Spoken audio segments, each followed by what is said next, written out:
In a number of our projects, we've used pull-up or pull-down resistors on our circuits, especially when we used push buttons. Well, both the PIC microcontrollers and the Atmel, the microcontroller used on the Arduino, have built-in resistors that you can optionally connect to the inputs when you initialize them. Now, the Atmel controller has built-in pull-up resistors, which you can set up on your inputs, and this is very useful.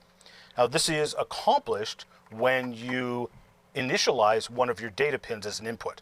Now, normally you would type in pin mode 5 input to set up pin 5 as an input. Simply add an underscore and pull up to the end of input, and voila! You have set up a register which now turns on an internal transistor, which now connects a pull-up resistor from pin 5 to the positive inside the microcontroller.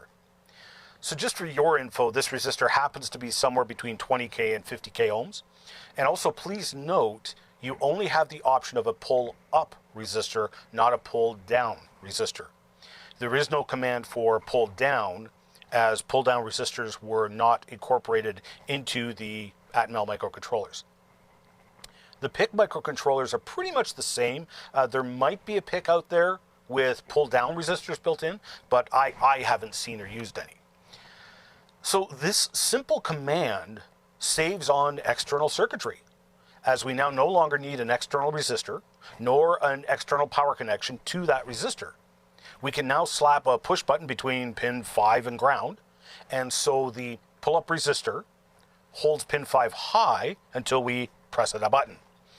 This pulls pin 5 low, and we can read that low in the input. So let's make use of pin 13's built-in LED, and we'll set up pin 5 as an input pull-up. So initialize pin 5, and then pin 13 as an output.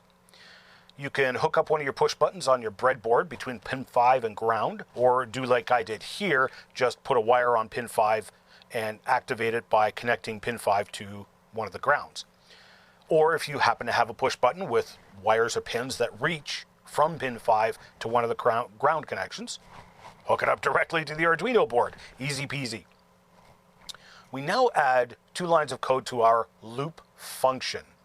If digital read pin 5 equals low, and digital write 13 high, or else digital write 13 low. So if the button is not pressed, or pin 5 is not connected to ground, the internal pull-up resistor pulls pin 5 high.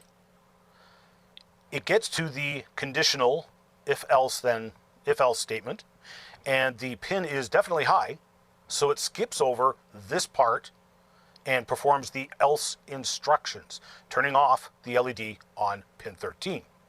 The moment I push a button or connect pin 5 to ground, the pin 5 goes low, so it performs this instruction, turning on the LED on pin 13 by sending a high.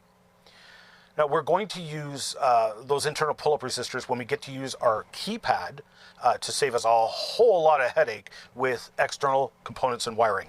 Yay.